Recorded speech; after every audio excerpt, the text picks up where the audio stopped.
have one more announcement to make. That is that our beloved Paul passed away on November 24th, and we're so blessed to have Anya back with us today, and this community joined with the Havara and the New Warrior Men's community, and all of their friends are going to be holding a memorial service next Sunday at 4:30 here. So please come and spread the word. It'll be a wonderful gathering in honor of Paul. Well, Anya couldn't miss today because this is a day about Mary, and that's really her name, her other name, Mary. But all her life she's been researching who Mary is, and today we're talking about two of the Marys, the Virgin Mary and the Mary who is Our Lady of Guadalupe. Last week I was talking to you about this event of December 21st, 2012, and how we are on a planet that's lining up with all the other planets and the sun, aiming toward the center of the Milky Way galaxy, which is called the Heart of the Mother. So last week we did a wonderful ritual around attuning to the heart of the Mother. And today we're talking about the Mother. Who is this Mother that we're aligning our hearts with? So welcome to this fabulous celebration of all of these wonderful women who are co-creating it. Our first reading is with Ajane, and it's called the Song of Mary. It's the Song of Mary's Heart. And the theme of today is Mary's heart, the heart of humility. So listen for the tones of that in this beautiful Song of Mary that Ajane is going to read.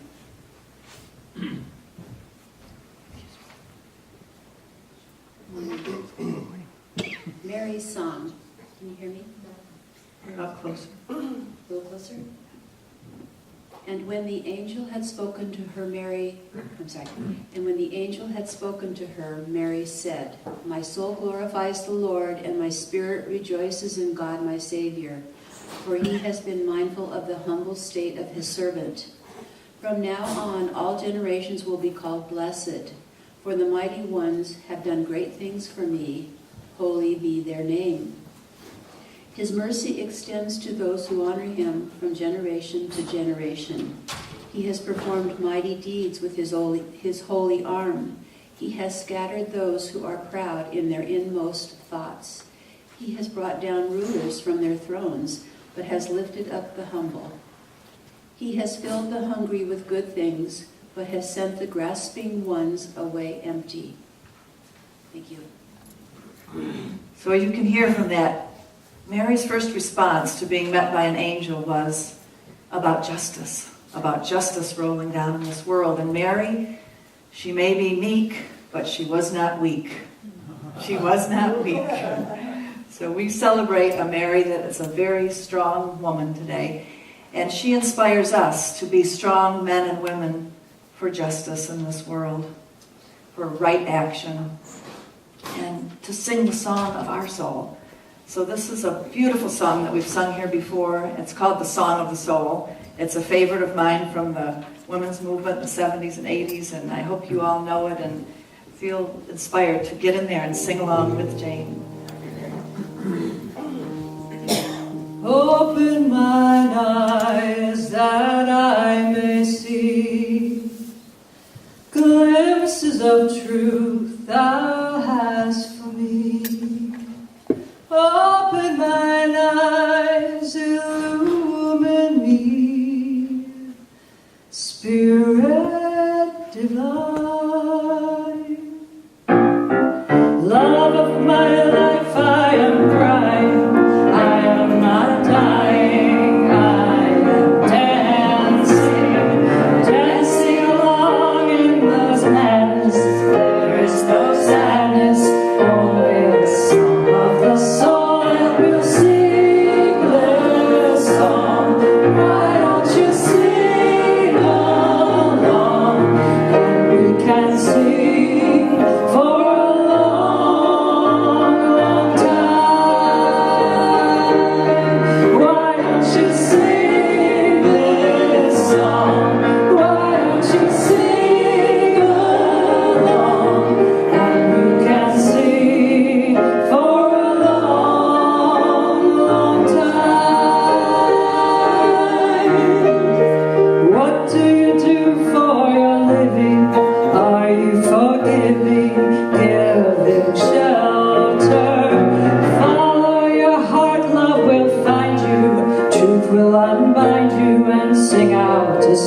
of the soul, and we'll sing this song.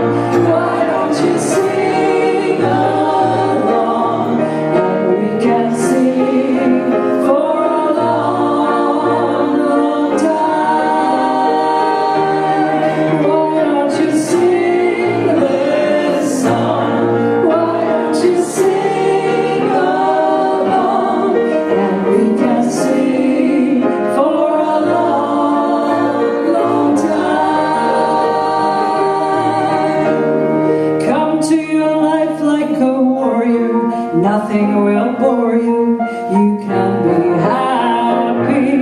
Let in the light, it will heal you, and you can feel you and sing out a song of the soul, and we'll sing this song. Why don't you sing along? And we can sing for a long, long time. Why don't you sing this song? Why don't you sing along? And we can sing for a long, long time. Why don't you sing this song? Why don't you sing along? And we can sing for a long, long time. Why don't you sing this song? Why don't you sing along? And we can sing for a long,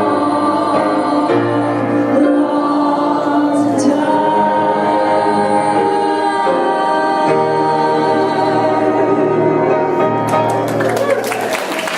Why don't you give a couple of people a handshake or a hug and exchange names and tell them you're happy that they're here?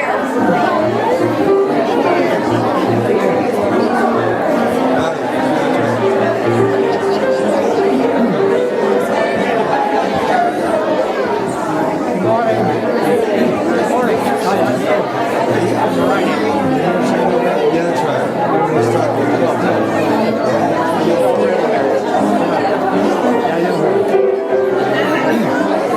Morning. Morning, sir. Come in. I'm Patrick. Nice to meet you.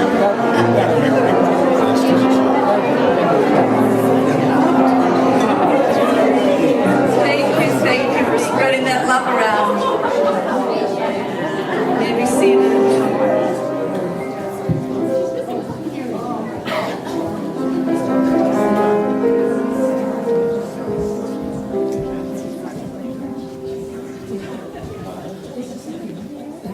As Richard plays beautiful music in the background, I've asked several of you to bring short readings for us, and I'd like the rest of you who aren't doing the reading to settle into your heart here for a moment and begin to commune with Mary. As Anya was saying to me this morning, these people aren't all who's here, because when we call upon Mary, she's always very present, and every time we've done a ceremony here in honor of Mary, amazing things have happened and our hearts have been touched. So begin to welcome the presence of Mary here with us.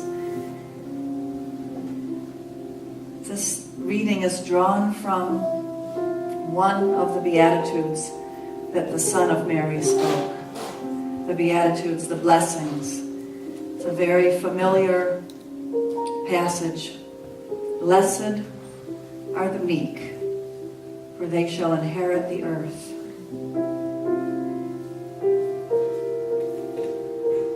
Blessed are the meek, for they shall inherit the earth. Blessed are those with gentle, tender hearts, they shall inherit the earth. Healthy are those who have softened what is rigid within. They shall receive physical vigor and strength from the universe. Aligned with the One are the humble, those who submitted to the higher will of God. They shall be gifted with the productivity of the earth. Heal are those who have wept inwardly with the attain a strength's desire. They shall be renewed in sympathy with nature. Mary is the cosmic glue.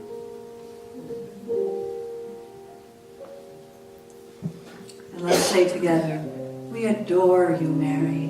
We adore you, Mary. We adore you, Mary. We adore you, Mary. We adore you, Mary.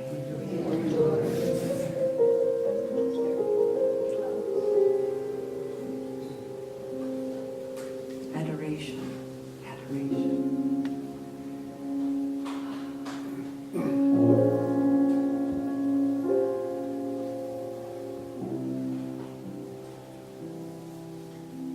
What do you feel in your heart as the flame of adoration is lit?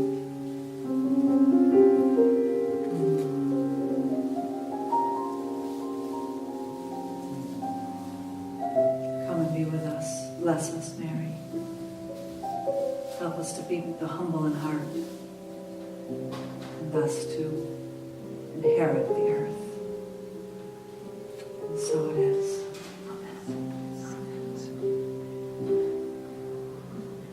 What would be a talk about Mary without blessing some children? We're so glad to have some children here today to bless, and our wonderful girl children who have grown up here and been with us all along. And you have a wonderful picture of Guadalupe. Show it to everybody. Oh, that's great that you brought that today. Thank you, sweetie. You want to take it to your Sunday school class with you? Maybe that would be nice to take her with you. Today we're talking about Mary, of course, Guadalupe, and This exact version is the one that my aunt side of the family follows, because yes, because both sides have a little Mexican blood in them. both sides of her family have a little Mexican Both blood sides and my dad's side. on her dad's side. My grandma and my grandpa. Did you know that Guadalupe is called, she's the mother of all Mexicans? Yeah. Yeah. And she... Well, actually, I didn't know exactly that. She is actually what they call like the founder of the Mexican people, because really Mexicans are made up of lots of different tribes, lots of different nationalities, lots of different kinds of people. A few minutes ago, Mommy said Grandma said I was like the little angel that holds up Mother Mary, and I picked her up and I said, literally.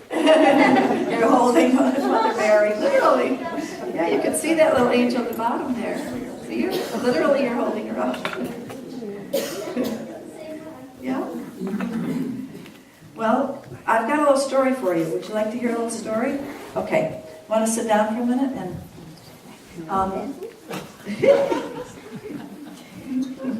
at the end, we're going to be doing a wonderful ceremony, and I'd love for you, Esther, to bring all the children, whoever's here, back in at the end for the ceremony and the final song, okay? Here's a little story for you, though. There was a 4th grade class. What grade are you guys in?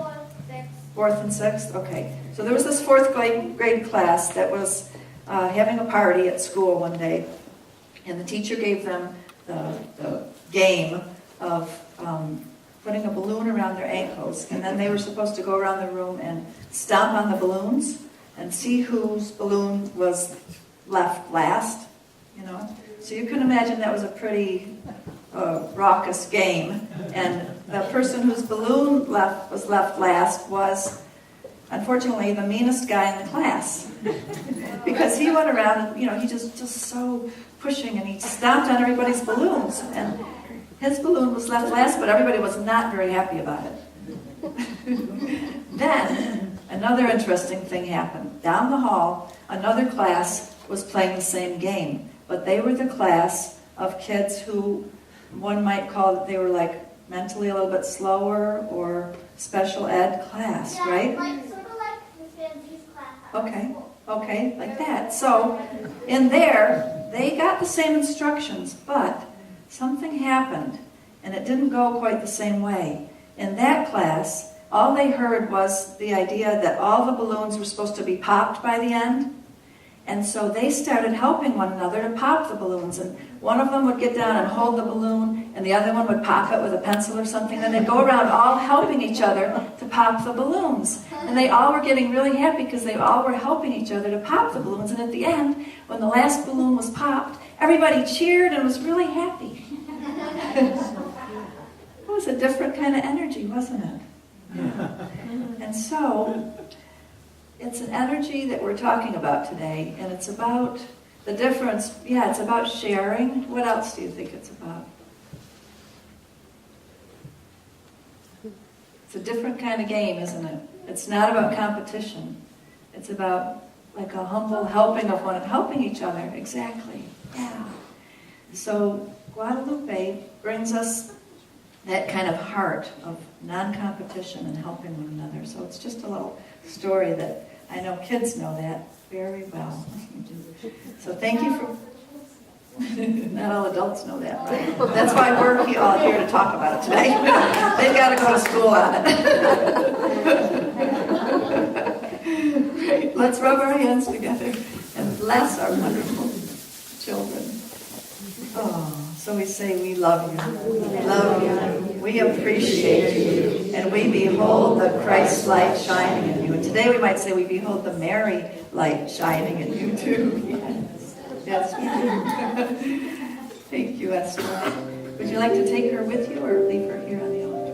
Leave her here? Okay.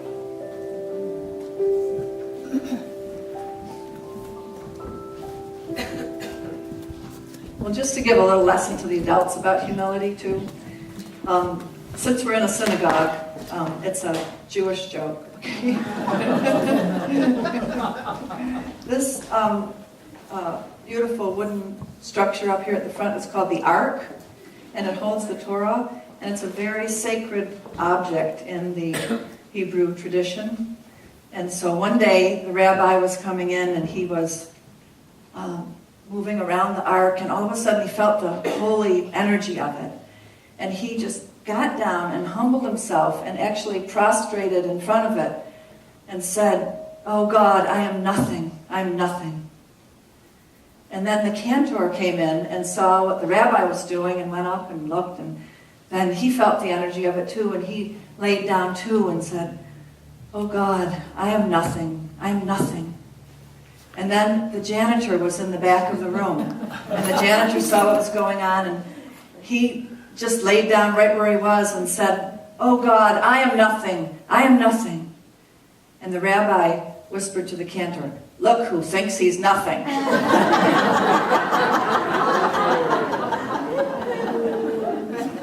You get it? So, humility. What is humility?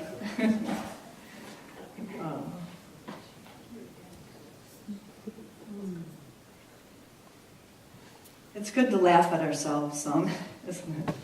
To laugh at ourselves. There's another story that came to me because I went and saw the movie this last week of Lincoln. Did some of you see that movie? Yes. It's a great movie, right? Well, Lincoln was a wonderful man, and I think a humble man. And there's a story that at one point within the Civil War, he made a decision that was based on some political pressure on him to move the troops from one place to another. And General Stanton wrote back to him and said, "Mr. Lincoln, I'm sorry to say, but you are a fool. You cannot do this. This will be a big mistake in our strategy." And the man delivering the note to Lincoln thought, "Oh my goodness, what's he going to do when he hears himself being called a fool? He's the president." You know? And so Lincoln read it, and the man was stepping back, kind of afraid of what would happen next. And Lincoln said, "If Mr. Stanton thinks I'm a fool, then I very well might be. Mr. Stanton is almost always right. So I will reconsider. Let's talk it over." And so he talked with the man that had delivered it and came to the conclusion quite quickly that it had been an error decision, and sent back the note to General Stanton to say that indeed he had been a fool and thank you for the correction. So that's the kind of leader that you can follow. That's the kind of leader that inspires our hearts. And that's the kind of leader that we will be talking about today in Mary. Anya's going to come now and lead our hearts into a prayer that is an adaptation of the Our Father prayer. But this is the Our Mother prayer. So it follows the same rhythm as the Our Father prayer, but it's a beautiful change. And so read it over twice, Anya, and use it as another moment of drawing the Our Mother close to us here. This prayer was originally written by Valentin Tomberg in 1947. He was in exile in Amsterdam at the time. And his intention was to have the Our Mother prayer carry the same 7 petitions as the Our Father prayer. This has been slightly edited by Ilea Moore and myself. We took out some of the old language and came up with this version. Our Mother, thou who art in the heart of Gaia, may the holiness of thy name awaken our remembering. May the breath of thy loving presence warm the hearts of all who wander homeless. May the resurrection of thy memory renew our faith eternally. We receive this day your nurturing substance to fill our cup of need. We implore thee to forgive us for forgetting thee. We ready ourselves to receive your blessings. Mother, lead us toward the light and the birth of the Christ within. For love is the kingdom, nurturing is the power, and your wisdom with all merciful grace is the glory for all peoples, now and forevermore. Amen. Our Mother, thou who art in the heart of Gaia, may the holiness of thy name awaken our remembering. May the breath of thy loving presence warm the hearts of all who wander homeless. May the resurrection of thy memory renew our faith eternally. We receive this day your nurturing substance to fill our cup of need. We implore thee to forgive us for forgetting thee. We ready ourselves to receive your blessings. Mother, lead us toward the light and the birth of the Christ within. For love is the kingdom, nurturing is the power, and your wisdom with all merciful grace is the glory for all peoples, now and forevermore. Amen. You can hear the difference in that, and the humble splendor of it. Jane's going to come and sing another wonderful song for us right now, one that she's written, and it's called I Am You. Humility. You think about a humble person. A humble person is one who isn't creating barriers between oneself and another, although a humble person also has good boundaries. So a humble person is one who's centered in oneself and yet sees through eyes of equality those around one. And so this is a beautiful song that will draw your understanding of how to approach one another with a humble heart. Thank you.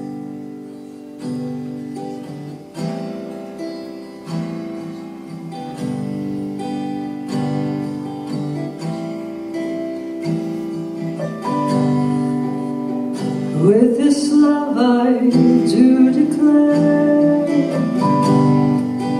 all that I am is here to share. This life of mine is a sacred prayer. In this love, in this love, every time my mind goes astray, or when it gets so carried away, I just stop and be still. to stop and be still in this love, in this love.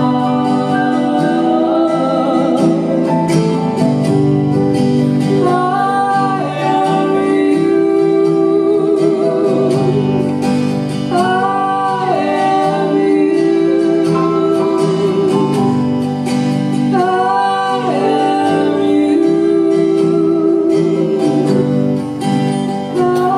am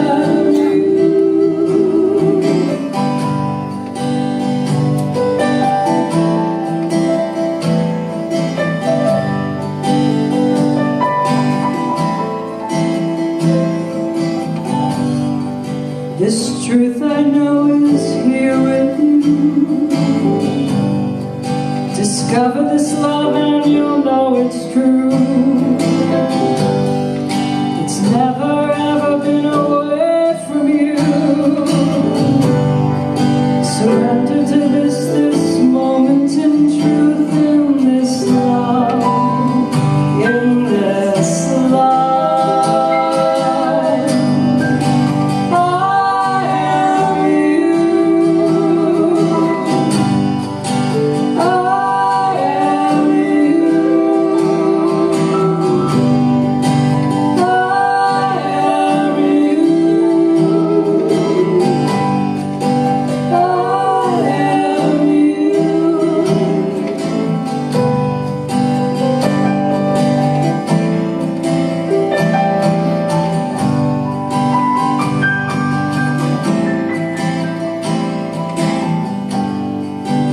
It's so simple to speak this way.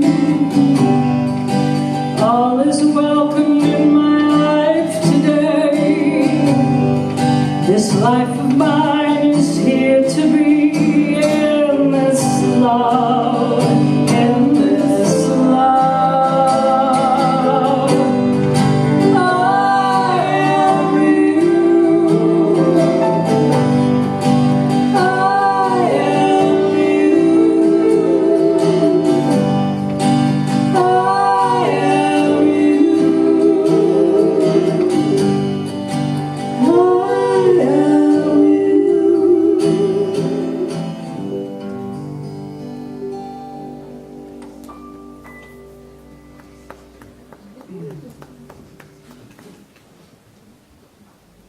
When you love somebody, it's easy to feel that I am you, that union, when you are close to somebody.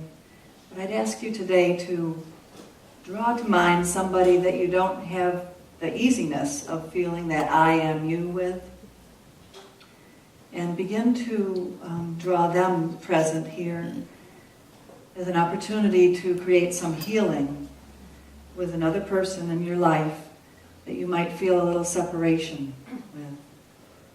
So begin during the unfolding of this time together to draw that person to mind and bring them into this healing space, the I and you space. Andrew Harvey, you know who he is, he's written a great book on the return of the divine feminine, the return of the mother. And he says that there's 3 things that are required of us as we're drawing the divine feminine back onto planet Earth. 1, she says to us, adore me. Adore the divine feminine. And I'll be talking to you more about this in a moment. The second one is, adore each being as my child. Adore each being as my child. And the third is, adore and honor yourself humbly as my beloved child. So those are the 3 movements of the heart of the mother. And I've asked Louise to come and read this beautiful poem for us today that's about this kind of love that can grow more and more radical as we open our hearts to it. It's a beautiful poem from the Middle East. It happens all the time in heaven.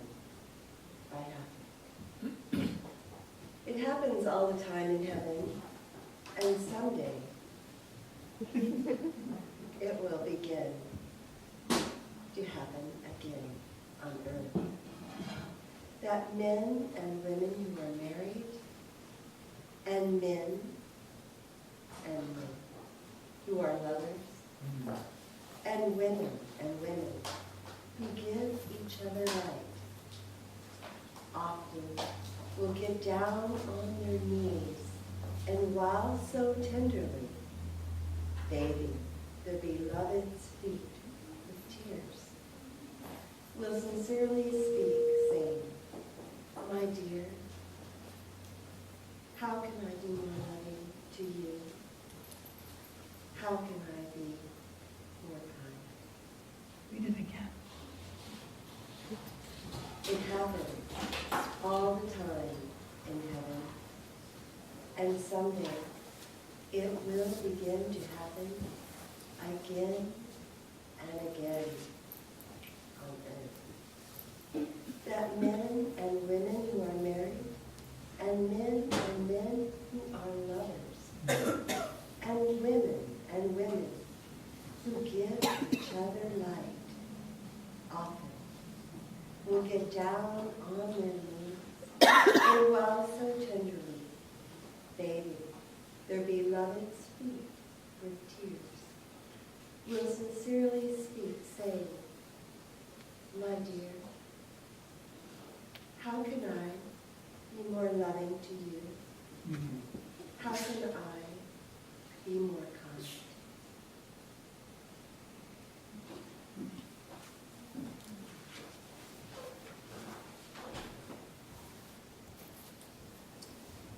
This next song, I'm singing it for myself and for each of you to sing it for yourself as well.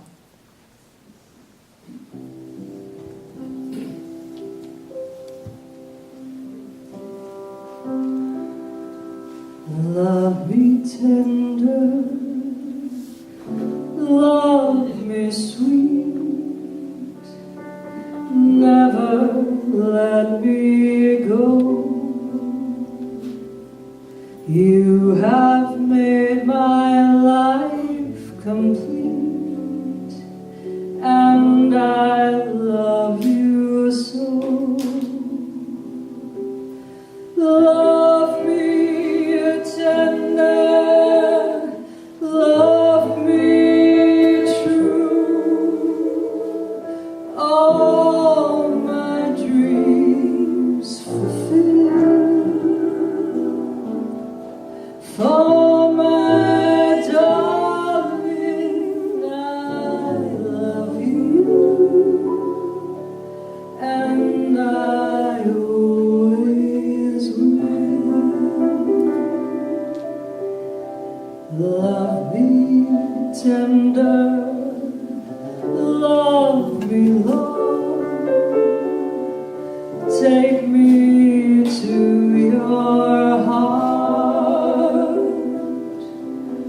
for it's there where I belong and will never part. Love me tender, love me true, all my dreams fulfill. For my darling, I love you,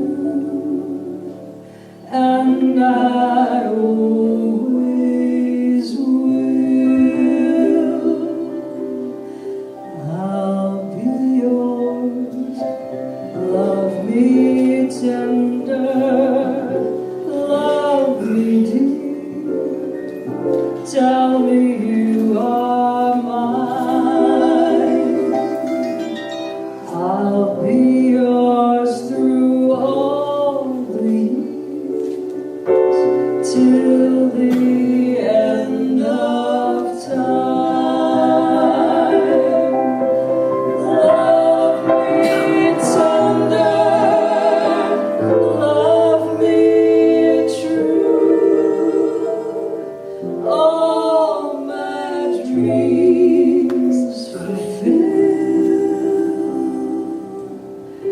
For my darling, I love you, and I always will.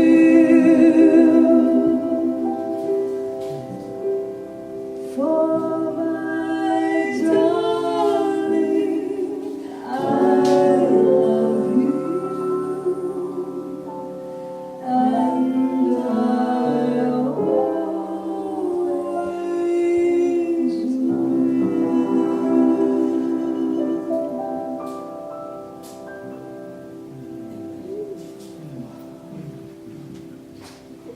Yes, just put your hand on your own heart and the tenderness, the sacred tenderness. How often do you give yourself a little time to feel that sacred tenderness for your own self that the Divine Mother has for you? During this season of Christmas and at this time of the ending of the Mayan calendar in 2012, we all need to invite this kind of love back into our hearts. It's not the kind of Christ that has been ideologized by the patriarchy, but the Christ love that's the lover of his mother. The Christ that loved the Sophia. He came in the simple, seared, naked, boundless fire of sacred tenderness into her arms. Sacred tenderness. And our journey towards finding the Divine Mother is not just an academic or an intellectual exercise. What we're really doing here today and here now on the planet, is that we are reconstructing a vanished part of ourselves. In the 3rd century, the powers that be, that we've come to call the empire, successfully banished the divine feminine from the Trinity. They called the Trinity the Father, the Son, and the Holy Ghost. Interesting. The divine feminine became a ghost. And she's been haunting us ever since. The ghost of the feminine divine has been forcibly disappeared. The feminine part of us also has become disappeared. We've become like the disappearados in South America, the ones who are disappeared. There are these parts of ourselves that have been submerged, that have been told, those aren't so important. Those aren't what lead to success. Those aren't what you need in this world. Especially here in North America, we have the disappeared ones that are the parts of ourselves, the parts of our hearts. And we're attempting to bring back into conscious light these vanished parts in order to unite with ourselves first, and then with others all over the world. If we're going to move into a time of oneness, it's got to begin by calling forth the disappeared parts of ourselves and loving ourselves much, much more deeply and tenderly than we have, maybe in our whole lives.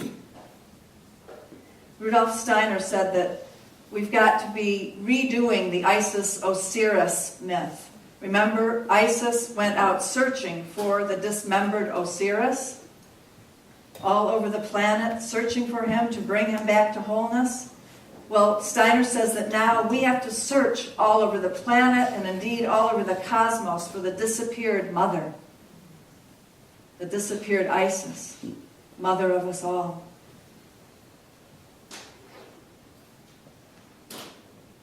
Andrew Harvey said that this act of disappearing the mother was an act of treachery, and it's had dire consequences on our planet. He says we're certainly at the end of a civilization as we have known it, and possibly at the end of the world. He says the human race has no hope of survival unless it chooses to undergo what? A total change of heart. What's required is quite an unprecedented spiritual transformation. Only a massive leap in consciousness of all humanity can engender the vision, the moral passion, the joy, and the energy necessary to effect change on the scale and with the self-sacrifice that is necessary to save the planet in the time that we have left. We don't like to think about this, but if you look online, you see all the time that experts, scientists, philosophers, leaders all over the world are saying that we have possibly 15 to 20 years before extreme crisis becomes unalterable.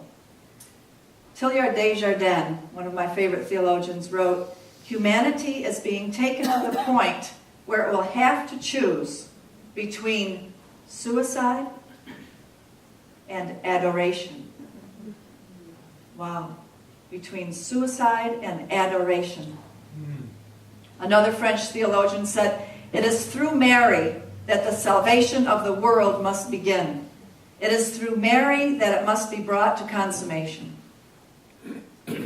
Andrew Harvey said, "I believe that the second coming of Christ can only come through Mary. Until the Divine Mother is welcomed back into the heart of Christianity and into every part of the Trinity, and until Mary is known and celebrated as the Mother's face in time, no one will really understand who Christ is. And the radical force of his love will go on being blocked. When Christ is revealed by the Mother as her child, the full range of his passion for justice and the full truth of his passion for the whole world and its healing will also be revealed in all its inescapable, unconditional demand." Isn't that a beautiful statement? The love that was really the love that Christ brought to us can only be understood through the Mother, and it brings upon us an inescapable, unconditional demand. Andrew Harvey said that he has no doubt that we are really at this point on the planet that Teilhard de Chardin was talking about. What is our choice? Suicide or adoration?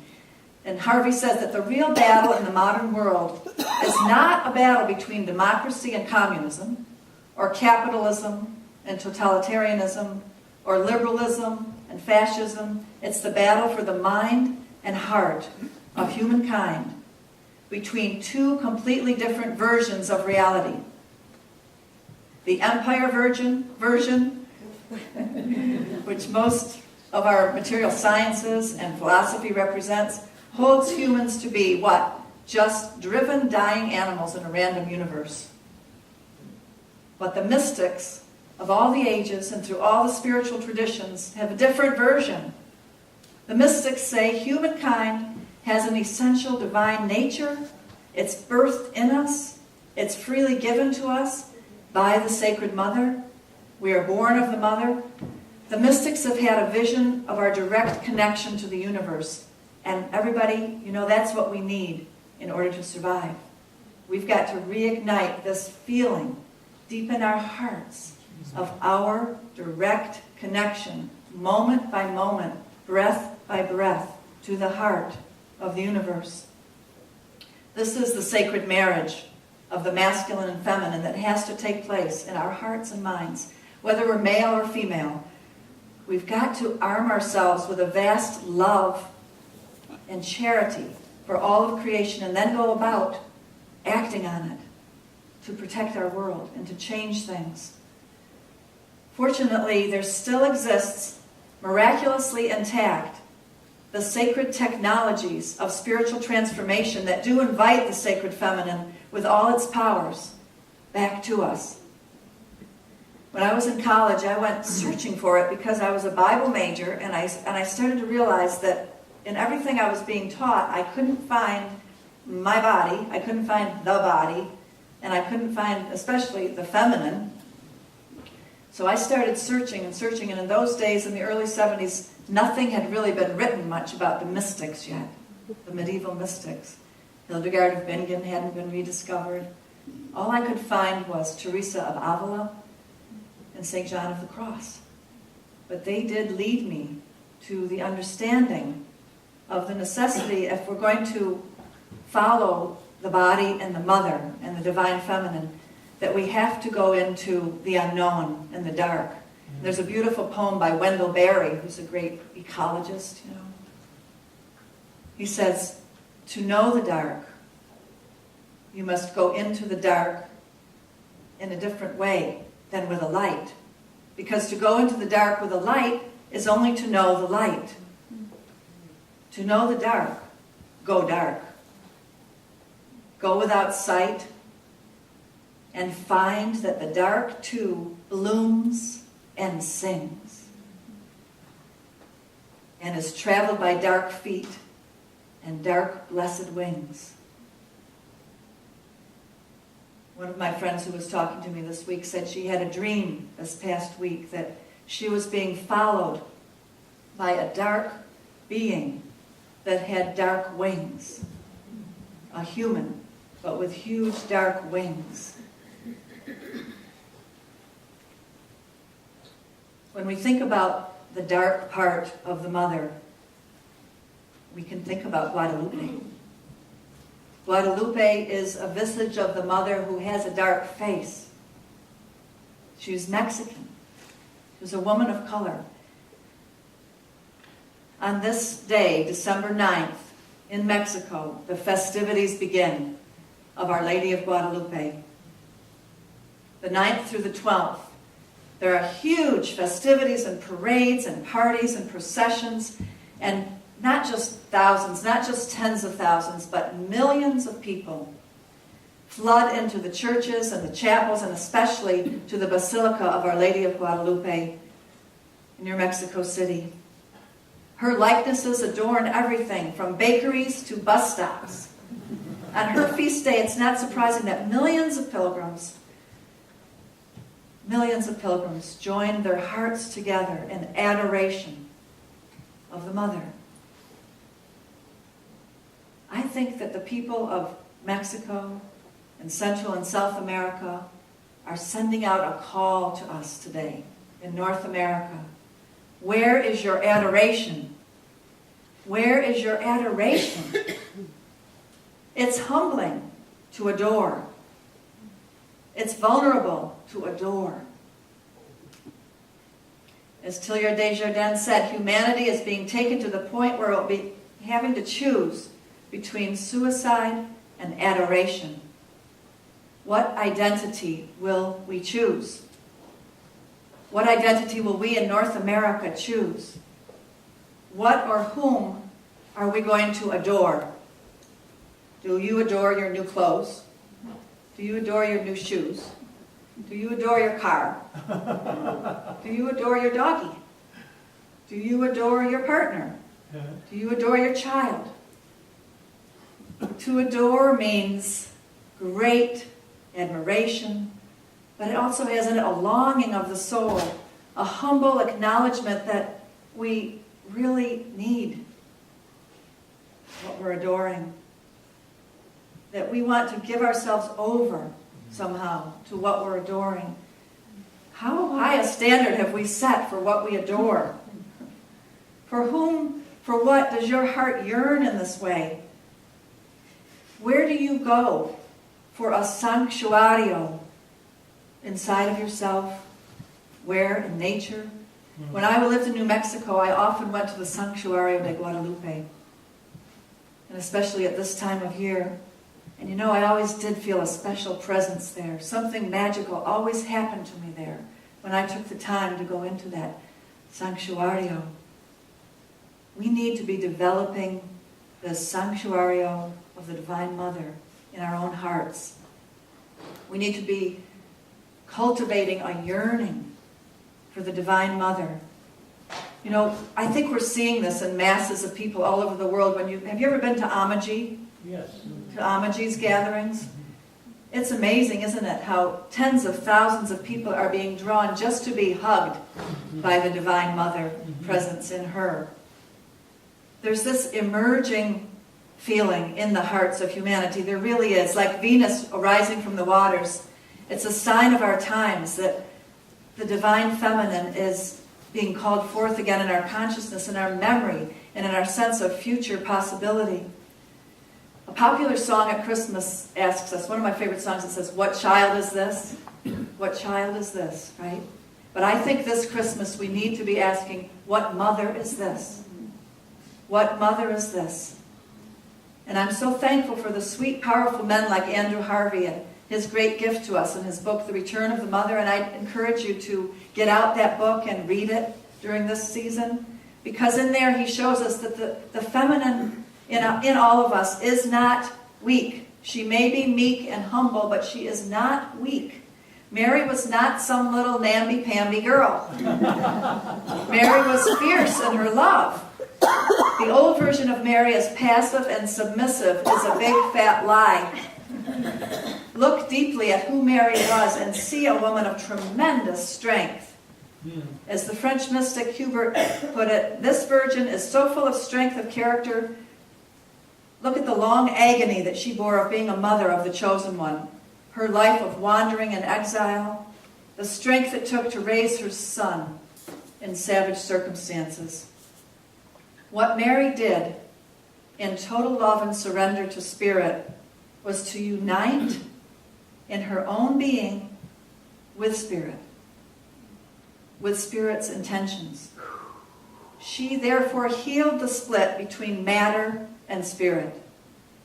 Only a mother's heart could have accepted the appalling terms of the contract that she had with God and what her son would go through. She healed the great split that's in all of us, within her own heart. She married all the dimensions of here and there that have been split out across our world, across the universe even. Father Bede Griffiths writes of her, "In Mary, we are married to God. The male and female unite in one person in an interior marriage, and the new person is born. This is the mystery which has to be accomplished in us now. Every man and woman has to undergo the virgin birth and be married to God." Hildegard of Bingen, one of my favorite medieval mystics, says, "O greening branch, Mary, O greening branch, you stand in your nobility like the burning dawn. Hold out your hand to raise us up, that we may not tremble and falter. Rejoice, lighting the lights of our souls." That's the vision of Mary for our times. She is reaching out to us in these times. And a Russian theologian said, in the late 20th century, the divine feminine is descending to the earth in an incorruptible body. In the unfading light of the new goddess, heaven has become one with the depths. Something's happening. People all over the world are getting it, that, like that piece that Roy read, Mary is the cosmic glue. Mary is the cosmic glue. She is the energy that is stooping to humanity, to wherever we are, to whatever depths we have gone to, far as the curse is found, as that wonderful song, Joy to the World, says, far as the curse is found, far as the curse is found. This loving energy is coming full force onto our planet at this time. It's the living bond between us and our Creator that we have forgotten about. And Mary, the Mother, is what makes possible the incarnation of the new creation of a new earth. Mother Mary makes it possible. Oh. It's humble. It's humble for us to admit that we might need something outside of ourselves, especially humble as North Americans.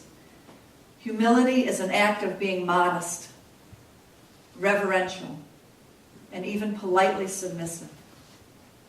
It's kind of hard for Americans who are used to being aggressive, arrogant, prideful, and having a lot of vanity.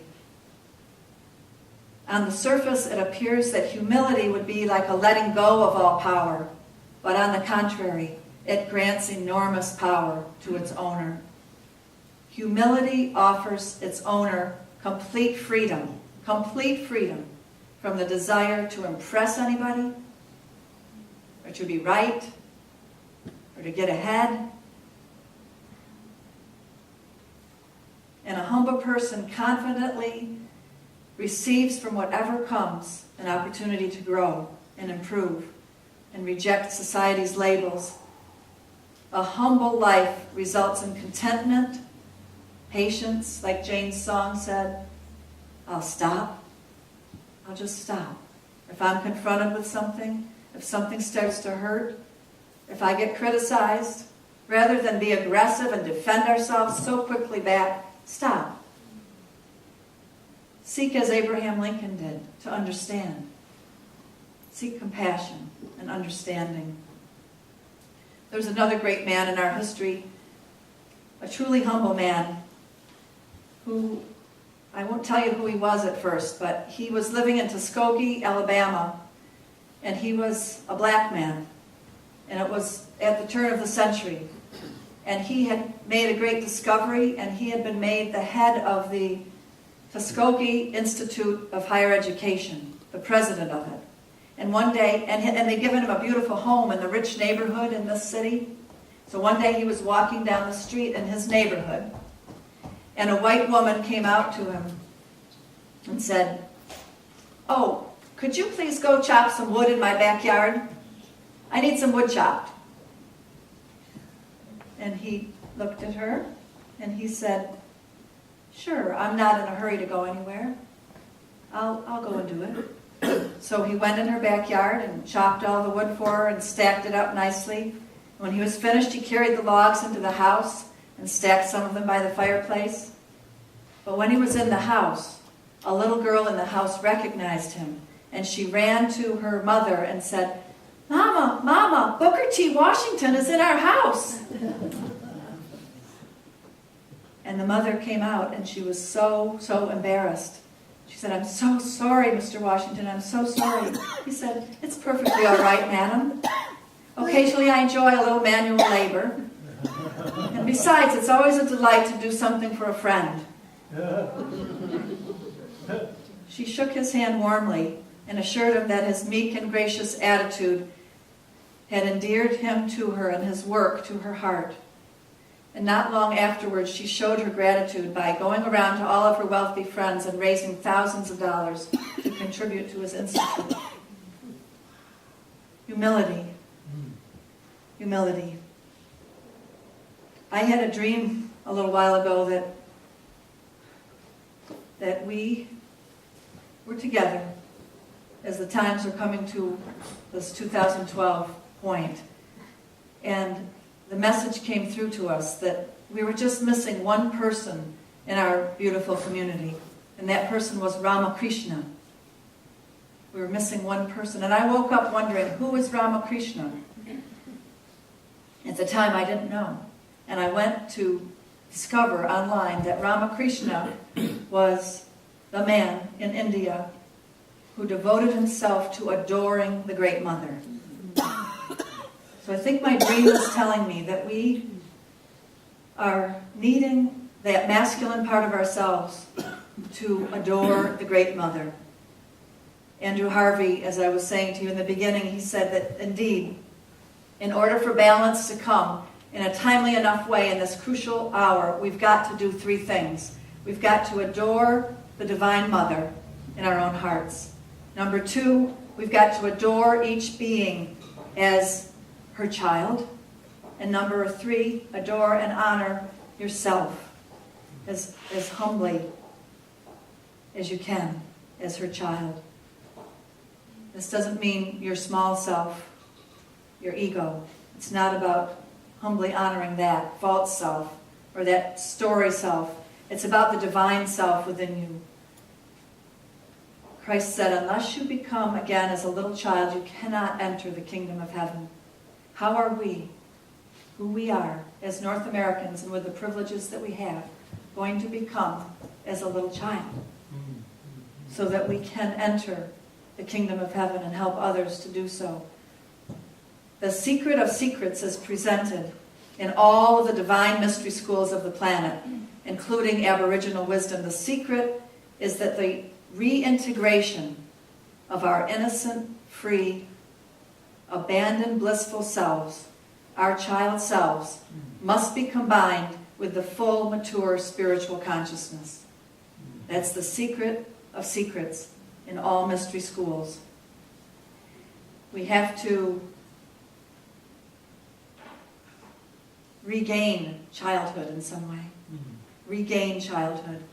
Ramakrishna was known for being a very playful person. He said that we have to get to the point where we're going to be playing with God.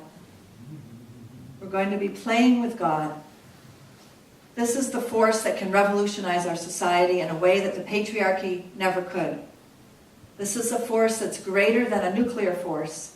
The second coming of the playful, co-creative Christ light in each of us, in the we. It's happening. This fire is being released in the heart of humanity all over the planet. This divine child within. Do you understand now why in the beginning we read from that saying of Jesus, "Blessed are the meek, for they shall inherit the earth." The world is going to be saved, Andrew Harvey says, only by and for the divine children who have awakened to the mother in the fullness of their and her being, and have become transmitters of her sacred energy. To be an awakened child, everything will start to appear to us as the mother.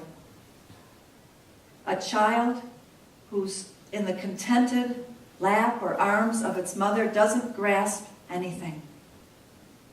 The child mind doesn't have to grasp or hang on to anything. It's like, the child is like, I am the flower, I am the bee, I am the ocean. The child mind and the heart is like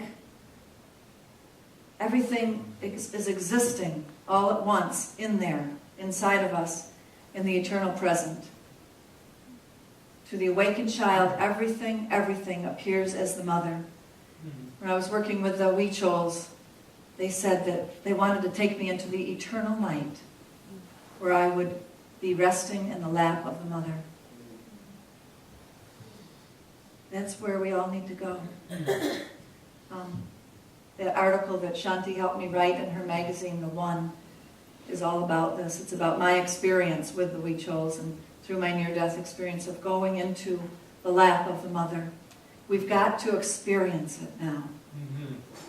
In whatever ways we are each being drawn, the perfect ways that Spirit is acting in each one of our lives.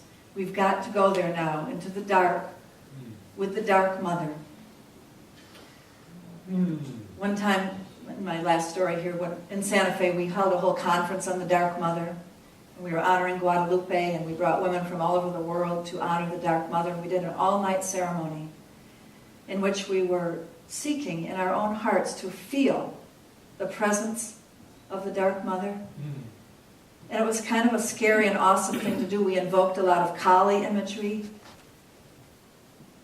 It's similar to what's going on the planet right now. We are invoking change. We need change. We know we want change. But what happened to me through that night was that as we opened our hearts and accepted whatever change she wanted to bring, it said that Kali will destroy whatever needs to be destroyed in order for more love to come. As we were invoking her, an amazing thing happened. I felt myself turned upside down, and I started to see everything from an upside down perspective, as if I was looking up at Kali from another perspective, and she was the cosmic mother who loves us so much. And I started to weep and cry, realizing that I had misperceived her, that I had misperceived the dark mother and didn't quite understand her. So I think that's going to be what's happening to us. Oh, may it be that the return of this mother awareness on earth awakens in us this Christmas a new perspective and a new aliveness as we rebirth our divine child selves, as we become more alive and filled with this star, fire energy that the Christ is. May we come to know deeply that we are here to play. Guadalupe said to me, my teacher Guadalupe of the Huichols, she said, remember you adults, it's all child's play. So we are here to bring peace and goodwill to every being on our planet, because we're going to be the ones that are willing to play in a more radical way than we have ever imagined. Our cosmic mother is coming to birth us all this Christmas. Well, it's going to be amazing to see. And right now, we have a wonderful experience for you, because it's one thing to talk about it, and like I said, it's not an academic or an intellectual exercise that we're being called to do. It's not just to think about it, but it's to somehow bring it into our bodies.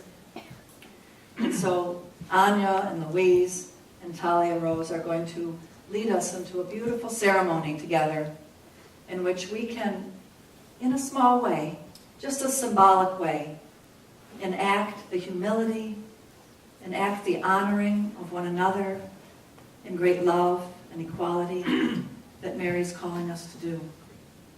So in case you saw that email that we sent out, we asked you to wear socks instead of stockings so that your feet could be accessible. Now I'm going to invite Louise and Talia Rose and Anya to come forward, and Anya's going to lead you first of all into a short meditation that takes you right there to be with the mother, and then Louise and Talia Rose will lead the next ceremonial part for us.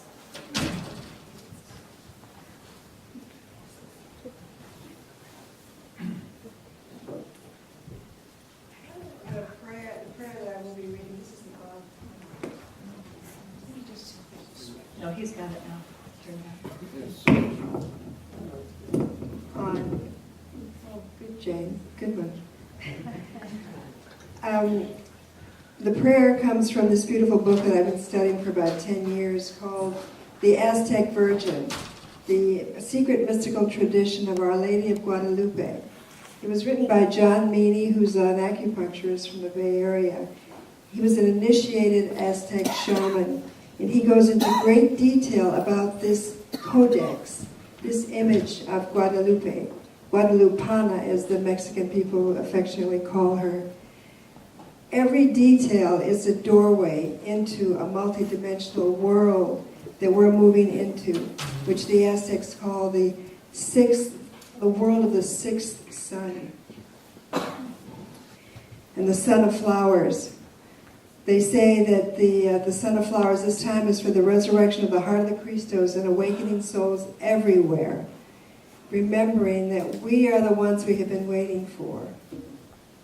So Our Lady helps us to make this strong commitment to right action and to uphold truth and justice within the cosmic order, not just for ourselves, but for the entire fabric of life.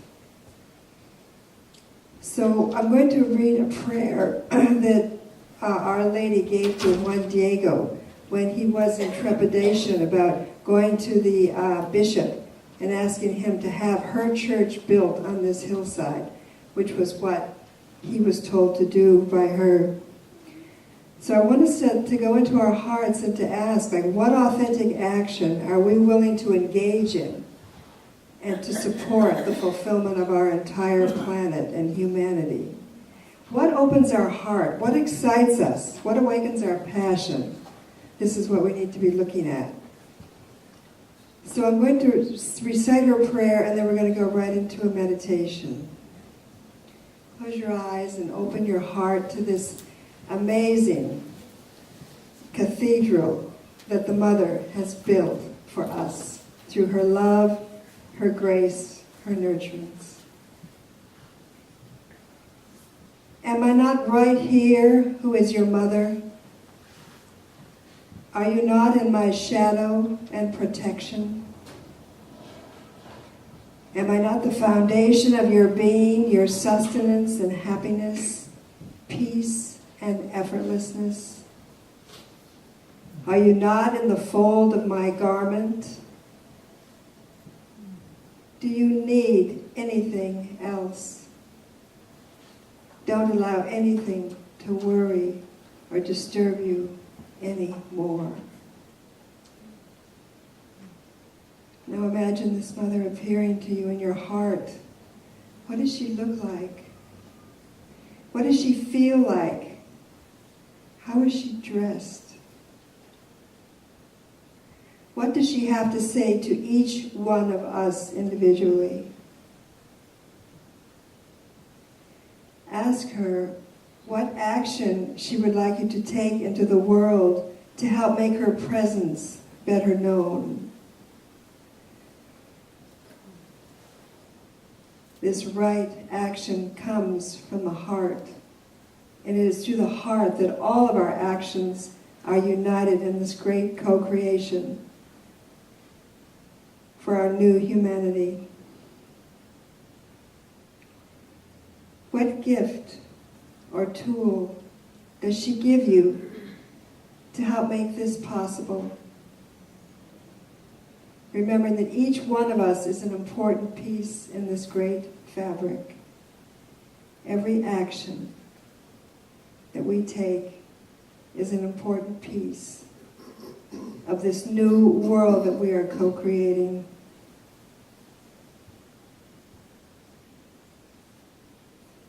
Give thanks for her presence and her guidance. Make your intention in deep silence from the depths of your heart. Am I not right here? Who is with you?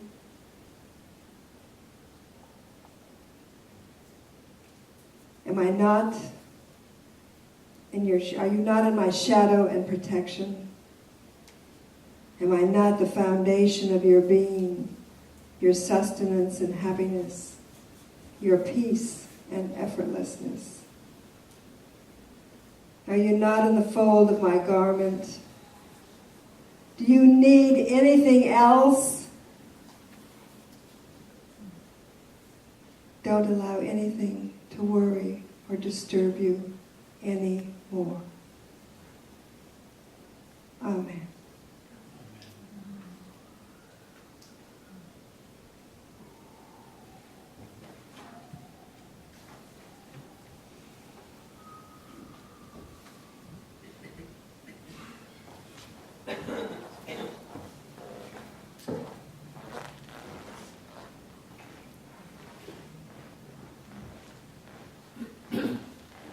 Sometimes when you go to service, I think it actually happens every single time, that whatever they say, you're going, oh, they're talking about me. I know it. You just feel like it's all about something you're working on. Well, I didn't actually mean to say anything, but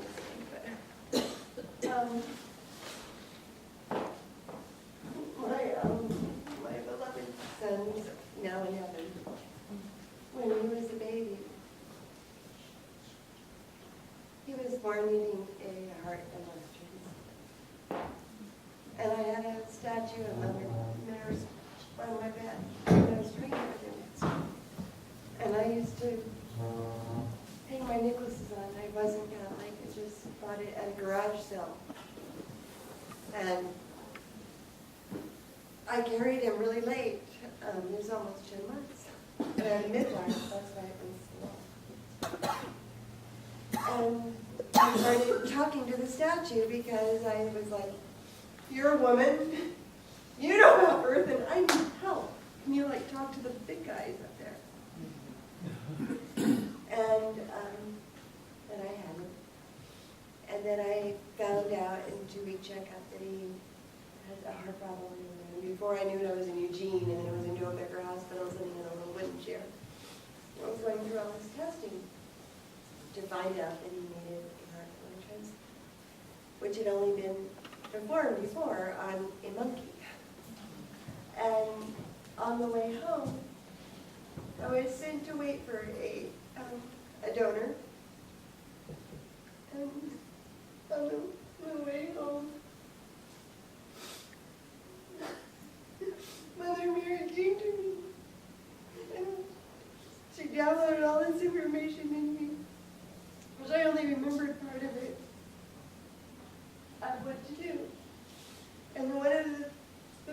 really remembered was that she came in to set the stage for Christ. She's a faith person. It's the faith. That's how you can be like a child. You have faith. You are innocent. You believe. You believe like in Santa Claus. And that Christ was the holder of love.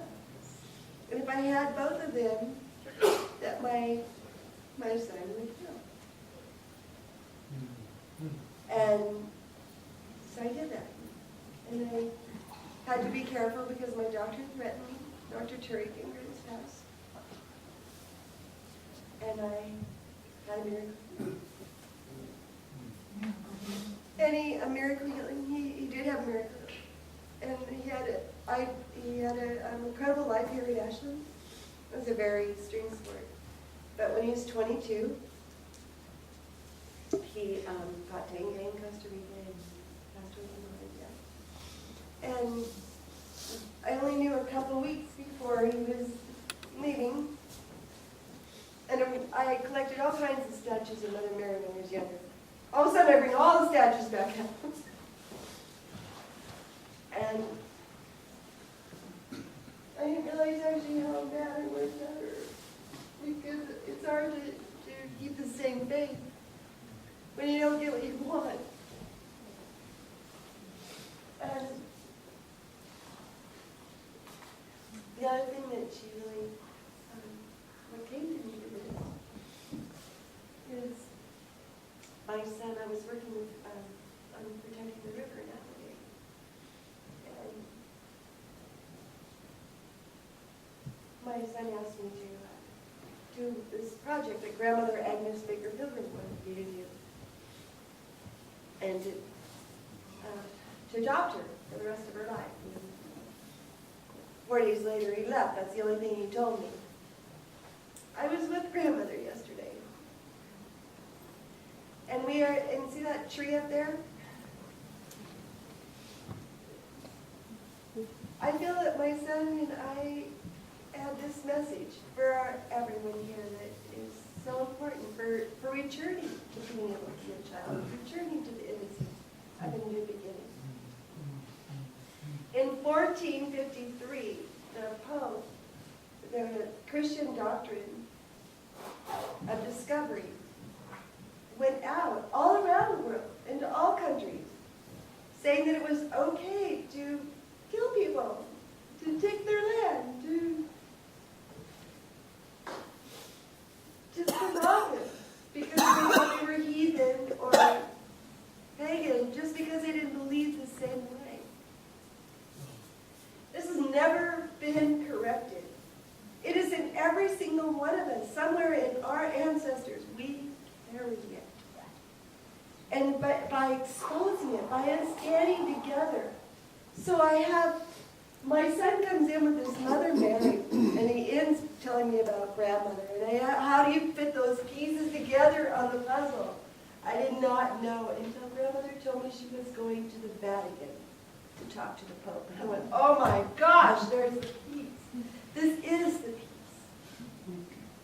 This is the piece. Really helping people know about this and us joining in and helping forgive it. So today, actually, I'm here to do a washing the feet. And that's what the washing the feet is. With Lover and Lover in the poem, it is like, what can I do for you? How can I love you more? But today, it's for the release of the things that we carry from our ancestors. We are healing our ancestors through us, through the soles of our feet. So when we have these bottles, it's been blessed water.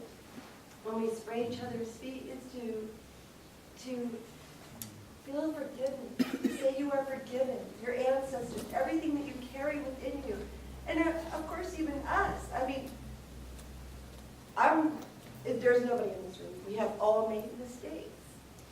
I mean, especially when you lose somebody and you're in that dark night, oh my gosh, believe me, you really feel like you made a million mistakes. The forgiveness that we cannot return to being children-like. We can't return on earth to being children-like and be beaming full of love without clearing these So, all these times, I'm asking you to spray each other's feet. The water's been blessed by the grandmothers, and it's been many ceremonies, to tell each other that you are forgiven. And feel it inside. Because we all need so strongly to feel forgiven. Feel forgiven for your ancestors, feel for your grandmothers, everything through you. Think of that root is, that bad seed that the Pope that time did, that's just, it's like it is. It's like in the garden, this weed. And how does it come out? We have executive orders in the United States. We have all around the world, they're taking our water. Where's the root of all that? Right there in the Pope. When there is a permission on this earth still to say that it's okay to kill people or take their water, take their land, this is the thing we must heal through us and through the world.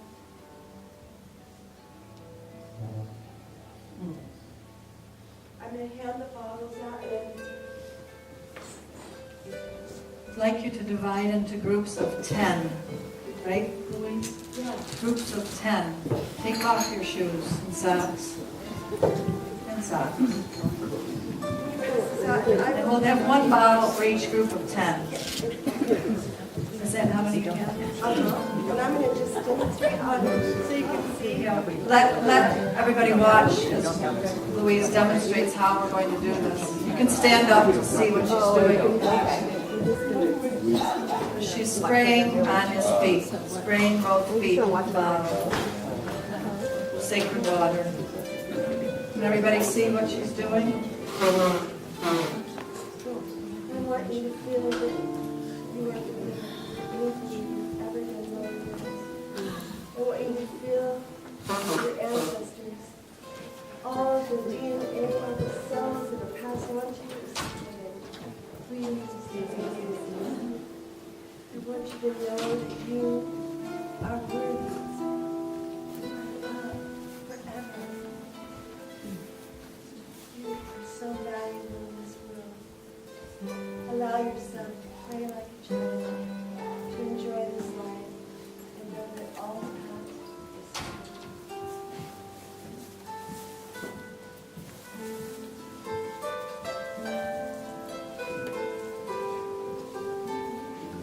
So please get into small groups and find one partner. One partner. Feel that it's very nurturing. One partner. Wait to do it until you're all in your group. Please come in a group. Let's have a seat so we can get let's have a seat so we can Arrange things so that you can move around today and come into the center if you need to. But come into a group of 10 and why don't you hold hands in a circle of 10 people? Please come forward. Please come and join circles. Join the circles of 10.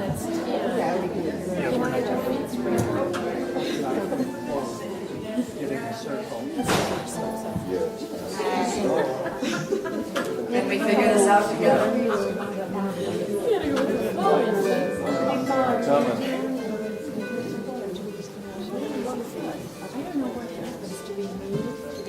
Maybe the easiest thing is just to get with a partner. That might be easier. And we'll pass the bottles around no matter where you are. We'll pass the bottles around to you. So just get with one partner. Get with one partner. Try to get with somebody that you don't know, maybe. One partner, and we'll bring the bottles around to you. And pass the bottles once you've done it with your partner, then pass the bottle around to somebody else. Just give the bottles passing.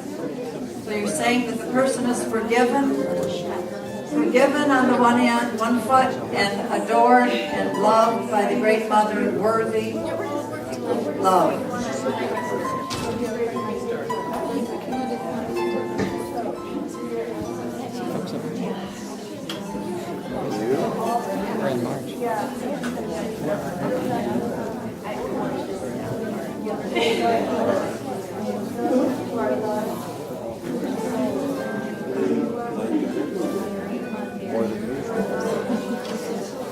Are you in a group? No?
Match it to your heart.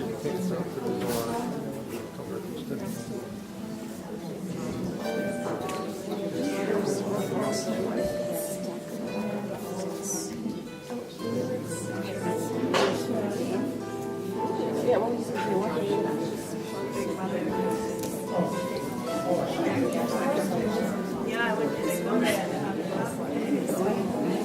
Follow me. Grab onto me too if you need to.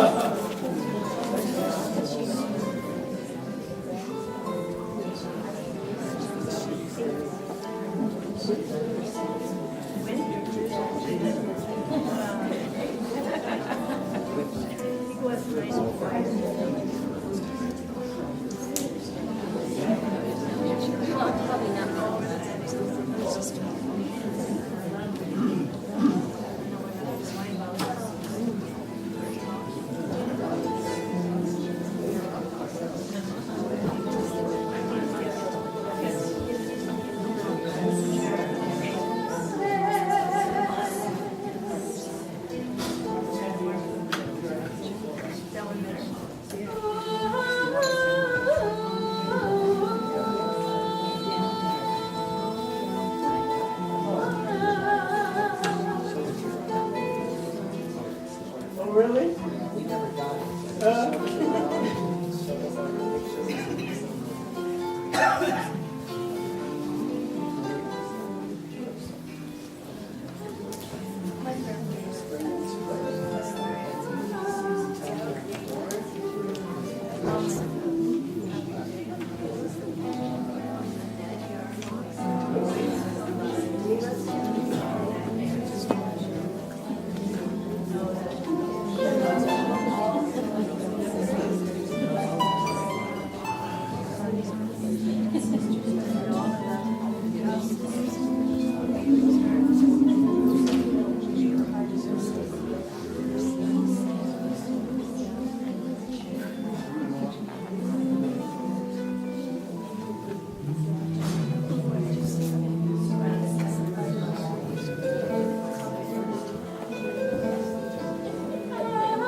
Very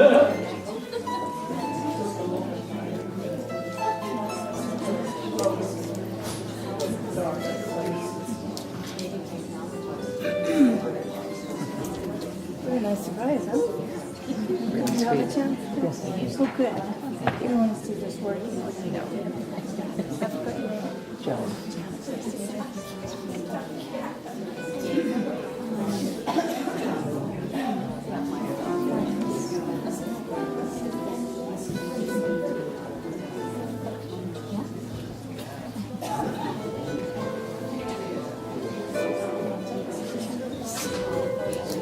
As you can see, it's very powerful to give as well as to receive.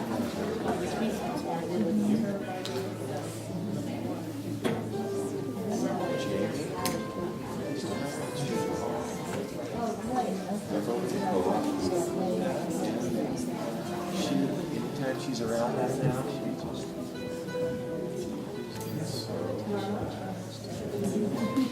Anybody still need it? Yes. Everybody done? Everybody have flowers?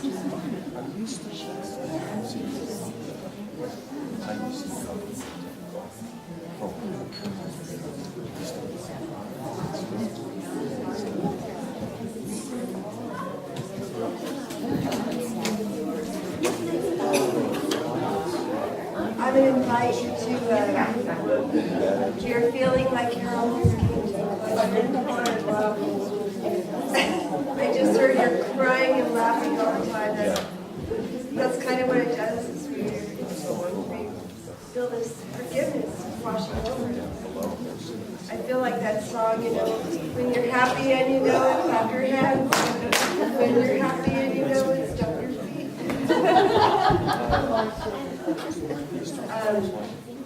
Thank you. Thank you for all of you participating. Thank you, Louise. That was so magnificent. Thank you so much. Thank you, Tom. Yeah. Thank you, everybody, for participating.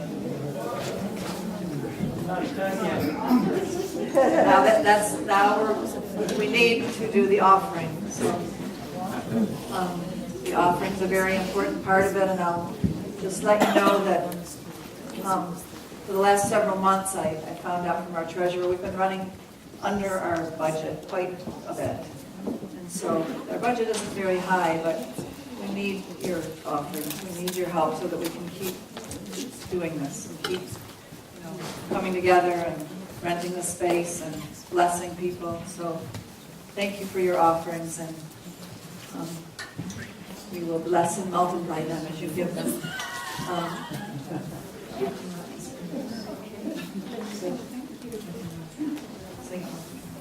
So Jane's going to sing this song that you can join in with after you give your offering and bless the offering bearers. You'll know this song, and it's a great one to end on. I send my love out to your daughters. Is Esther here? Esther here, Esther. Hey, Esther. Esther. Would you like to sign this one? You do such a beautiful job of signing this. Bring the kids with you. Send my love over the mountains. I send my love over the sea. I send my love into the heavens, and it returns to me. Everyone join me. I send my love over the mountains. I send my love over the sea. I send my love into the heavens, and it returns to me. Send my love into the mountains. I send my joy into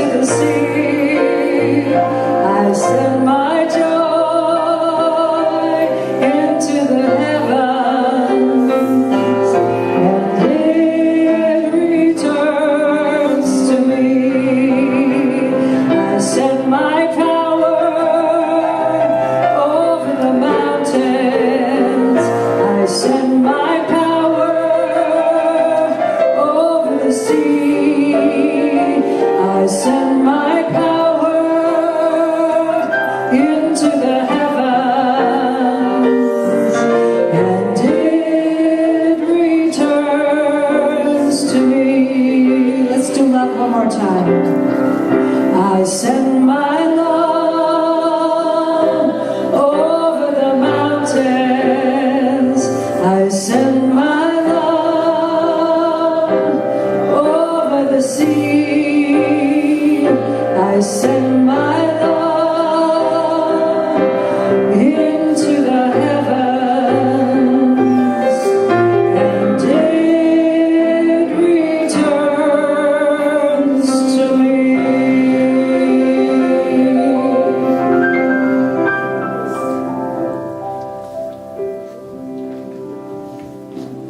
So, by way of closing, just reach out and touch somebody close to you. Well, bless the offering, yes. So we say as we raise our chi energy,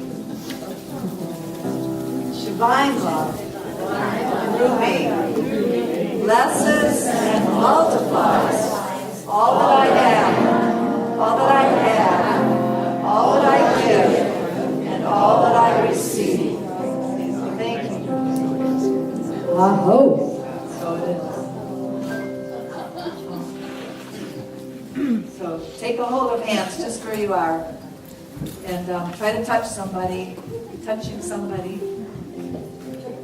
Join hands, and we usually sing the peace song at the end. And a couple weeks ago, Jane did this for us, but we usually sing "Yes, There's Peace on Earth," but she has been finding the beauty of singing "Let There Be Peace on Earth" in its traditional form, and so be with her in the prayer and sing this along with her, that what we have done here today truly has been a blessing to all sentient beings. That as you walk out from here today, know that you are better, that your loved ones are better, and indeed that the world is better for us having been here today and accomplished this ritual. And I thank you all for bringing it forth. Thank you. Here we go. Let there be peace on earth, and let it begin with me.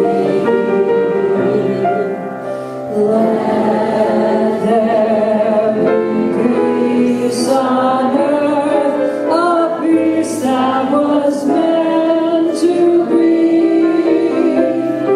with God as creator, united all agree. Let us walk with each other in perfect harmony. Let peace begin with me. Let this be the